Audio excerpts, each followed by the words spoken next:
Assalamualaikum warahmatullahi wabarakatuh. Perkenalkan, nama saya Dinuraini dengan NIM 2061900086. Di sini saya akan menyampaikan submateri yang berjudul Koordinasi dalam Manajemen Berbasis Sekolah. Manfaat utama koordinasi dalam manajemen berbasis sekolah adalah untuk menumbuhkan sikap egaliter serta meningkatkan rasa kesatuan dan persatuan di antara para kepala sekolah dan guru-guru dengan tetap menghargai wewenang dan kewajiban masing-masing.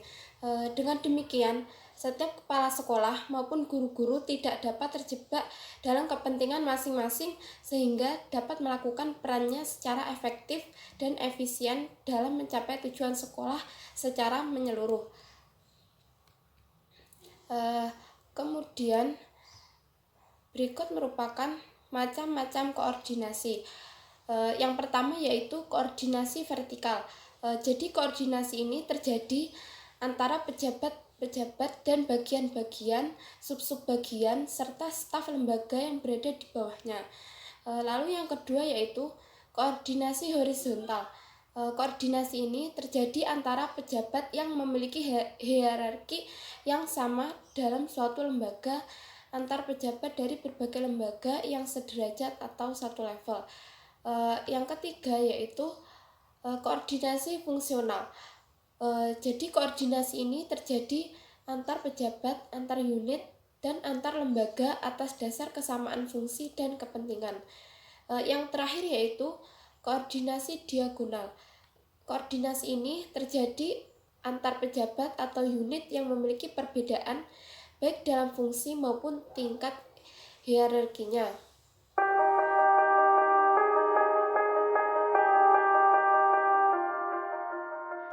Assalamualaikum warahmatullahi wabarakatuh.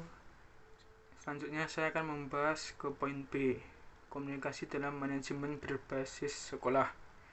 Komunikasi dalam MBS dapat dibedakan menjadi dua, yaitu komunikasi intern dan ekstern. Komunikasi intern yang terbina dengan baik akan memberikan kemudahan dan keringanan dalam melaksanakan serta memecahkan masalah sekolah menjadi tugas bersama. Dalam komunikasi intern terdapat prinsip-prinsip komunikasi sebagai berikut. Pertama, bersikap terbuka, tidak memaksakan kehendak, tetapi bertindak sebagai fasilitator yang mendorong suasana demokratis dan kekeluargaan. Kedua, mendorong para guru untuk mau dan mampu mengemukakan pendapatnya dalam memecahkan masalah, serta harus mendorong aktivitas dan kreativitas guru.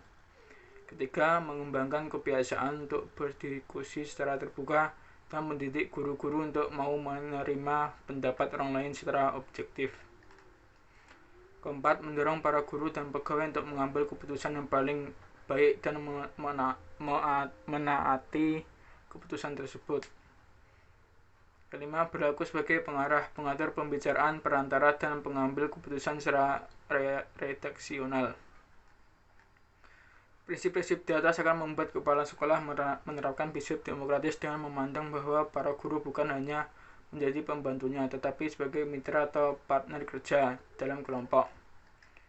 Terus, kedua, komunikasi ekstern. Komunikasi eksternal merupakan komunikasi yang antara sekolah dengan lingkungan sekitar untuk mendapatkan masukan-masukan dari lingkungan yang berkaitan dengan kegiatan-kegiatan yang dilakukan di sekolah. Komunikasi eksternal meliputi pertama, hubungan sekolah dengan orang tua. Terdapat hal yang mendasari hubungan kerjasama antara orang tua dengan sekolah, yaitu adanya kesamaan tanggung jawab, adanya kesamaan tujuan, untuk menjadikan putra-putrinya menjadi manusia yang sehat jasmani dan rohani yang terampil, kreatif, demokratis, serta berguna bagi bangsa dan negara. Tujuan hubungan sekolah dengan orang tua juga dapat diuraikan sebagai berikut. Pertama, saling membantu dan saling mengisi. Kedua, bantuan keuangan dan barang-barang. Ketiga, bersama-sama membuat rencana yang baik untuk sang anak. Untuk menjalin hubungan antara sekolah dan orang tua dapat dilakukan dengan beberapa cara, diantaranya pertama, melalui dewan sekolah. Dewan sekolah dibentuk untuk menyukseskan kelancaran proses belajar mengajar di sekolah, baik menyangkut perencanaan, pelaksanaan, maupun penilaian. Kedua, melalui BP3. Organisasi ini merupakan organisasi yang tua peserta didik yang bertugas dan berfungsi untuk memberikan bantuan penyelenggaraan pendidikan sekolah. Ketiga, melalui pertemuan penyerahan buku laporan pendidikan. Kegiatan ini berlangsung di akhir semester. Hubungan sekolah dengan orang tua dapat terjalin dalam beberapa bidang seperti proses belajar mengajar, pengembangan bakat, pendidikan mental, dan kebudayaan. B. Hubungan sekolah dengan masyarakat. Hubungan sekolah dengan masyarakat merupakan bentuk komunikasi keseharian yang dilakukan atas dasar kesamaan, tanggung jawab, dan tujuan. Tujuan tersebut melalui dimensi kemudian sekolah yang adalah: pertama, memelihara kelangsungan hidup sekolah. Kedua, meningkatkan mutu pendidikan di sekolah. Ketiga, memperlancar kegiatan belajar mengajar. Keempat, memperoleh bantuan dan dukungan masyarakat dalam rangka pengembangan dan pelaksanaan program sekolah. Tujuan melalui dimensi kepentingan masyarakat adalah memajukan dan meningkatkan kesejahteraan masyarakat. Kedua, memperoleh kemajuan sekolah dalam memecahkan berbagai masalah dalam masyarakat. Ketiga, menjamin relevansi program sekolah dengan kebutuhan dan perkembangan masyarakat. Keempat, memperoleh kembali anggota masyarakat yang terampil dan makin meningkat kemampuannya. Dalam rangka MPS, hubungan sekolah dengan masyarakat dapat dijalin melalui: pertama, dewan sekolah. Kedua, lembaga BP3. Keempat, melalui pameran yang dilakukan di akhir tahun ajaran yang menampilkan hasil karya dan kreativitas peserta didik.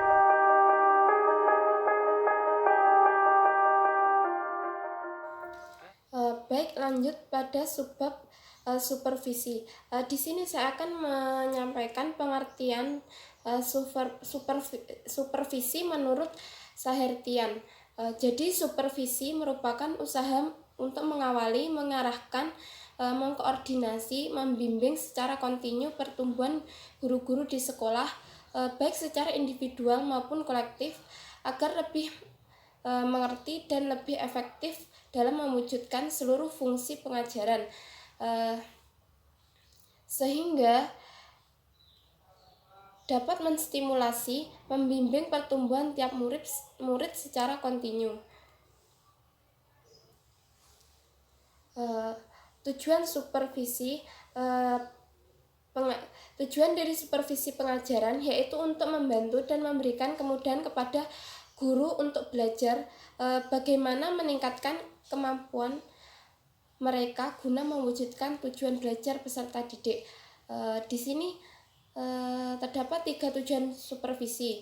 Yang pertama yaitu membantu kepala sekolah dan guru-guru dalam mengevaluasi efektivitasnya untuk mengembangkan aktivitas dan kreativitas peserta didik.